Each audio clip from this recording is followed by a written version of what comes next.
Nule Liptam Alipak. Hello, welcome. I'm glad to see you here today. This island is most significant for all of us Catholics and most especially for the Jesuit order. For here was celebrated in the first Mass in the open air in English America. I know not whether you can fathom how important this is, but when I lived in England, we did keep Mass in secret. The priests went about in plain clothes dressed as tradesmen, for it was illegal that we should look like priests. We would be taken up and sent to jail. It was very like a Mass in the Low Countries where I dwelt. Mind, there were no great cathedral, there were no roof. Several of the men did hew down pieces of wood and make therefrom a cross, and the chief men did carry it upon their backs. We did process it. I had surplice and stole, and we did have altar service, so that when we arrived at the place wherein this was planted, we then did say a full Mass. So it was, I cannot say the joy with which Catholics, English Catholics for the first time in many, many men's living memory, celebrated a Mass without fear. One could look at this island as trade. Here, Captain Fleet would have used this island to interact with the Siko Wakamako, which is just north off the Chaptico, and south of us there were the Yako Komiko's people there as well. Also, it was the beginning of Catholicism being brought to the Piscataway people. And that occurred when Kitamaquan Tayak fell ill, and his men could not heal him. And so Father Andrew White, with powder, with some holy water, and some other ointments there, were able to heal the Tayak. And it was from here he realized that their power or their God was much stronger than ours, and that was the significance of when he actually converted, and subsequently most of us as Piscataway are Catholics today. It is the largest of the three, St. Clement's, St. Cecilia's and St. Catherine's. When we did first leave England, it was upon St. Cecilia's Day, but we got not far at all. Not only did we not leave, we only got as far as Yarmouth Castle. So, by reason of a great wind, the anchors were cast loose and we were forced to put to sea.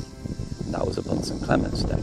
Now mind, St. Clement was martyred by having an anchor tied round him and being cast into the sea. So who could but see the hand of God in this, that we did leave upon the feast day of a man who were martyred by being cast into the sea. How long was your voyage here? I mean, when did you start? It was round about 3 months. Mine was broke up. We were not upon the ships all of that time. For we did leave out of Cowes in England on St. Cecilia's Day in 1633. And we'd arrive in Virginia at the end of February, near about the same time. So round about 3 months. But by the time we came to this place, that was near another month. But we did arrive at the mouth of this river, which we call St. Gregory's, and there sat until such time as the feel of the land might be got. We were surrounded by most hostile savages. We did hear them beating on drums and see the light of their fires, and it gave us great fright. So it was needful that we stop, have a look round about. And then we proceeded to this place the next day. What were the ships that you brought here, and what were their names? There were two, in fact. One a very great ship, called by name the Ark, and a smaller pinnace called by name the Dove. And that were the ship that were designed to stay with us here, that we might trade. And not only with England, but up and down the coast as well. And betwixt those two ships, I would reckon about 100 souls with all. When first we did arrive, we knew not the Piscataway from the Potawatomi or the Mattapanai, no, none of them. To us, all were Indians. When they first came into the Potomac, the first community they came across was the Yakokomiko. They asked, could they have a place to stay? They were told that they did not have the authority to give them that right to stay, that they would have to go up the river to the Piscataway Creek to ask Kidamaquan, who was the actual Tayak at that time, to ask for permission to set up a community. He told them, he begged them nowhere to stay, and he just didn't want, and wanted them to just go. And we could not speak well with him, for our translator was a Protestant. And it was not easy to trust the translation. Right? But later we did return to them, and they have been our great friends. In truth, my main mission lieth at Piscataway town. I have established there a parish and a church. So it was here, not being on the mainland, that the colonials landed here on St. Clement's Island.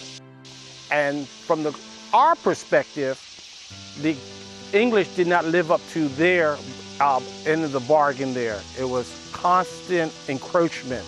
It was constant battering, going back and forth. Hey, it was a wild place at that time. Not much different than you see it. It was full of very goodly trees, such as the nut trees. There is a chinkapin, the Indians do call it, that is a very favorable nut. There was game on the island, but the great difficulty with St. Clement's is that there is not water enough to sustain a settlement. It is only one small pond that must suffice for drinking water. And we could not plant ourselves here for lack of water, and in truth, for lack of space. It's pretty much like it is now. There is some new growth. The island is much smaller. No one lived here on the island. This was per se a tool that was used for gathering resources there. For one, the island did not provide the resources that was able to afford us the materials or resources to build our homes. Those resources would have been on the mainland. Before the colonials showed up, as you know, that Captain Fleet was here, the Spanish also came up into the Potomac looking for gold, way before the English did. The Tayak, who was our emperor at that time, Juanes, did not care too much about other people coming into his historical homeland. They had things there that he cared not about. And unfortunately, he had a brother who liked the shiny objects, per se, that they adorned. And he ended up killing his brother so he could turn around and gain the throne, per se, of the Piscataway people. A typical day would be just like it is today. Nice and peaceful and quiet. What you saw with your eyes also provided the beauty there that Earth Mother provided for us there. Even today, one would really have to look hard with their naked eye to be able to see any type of modern day housing there.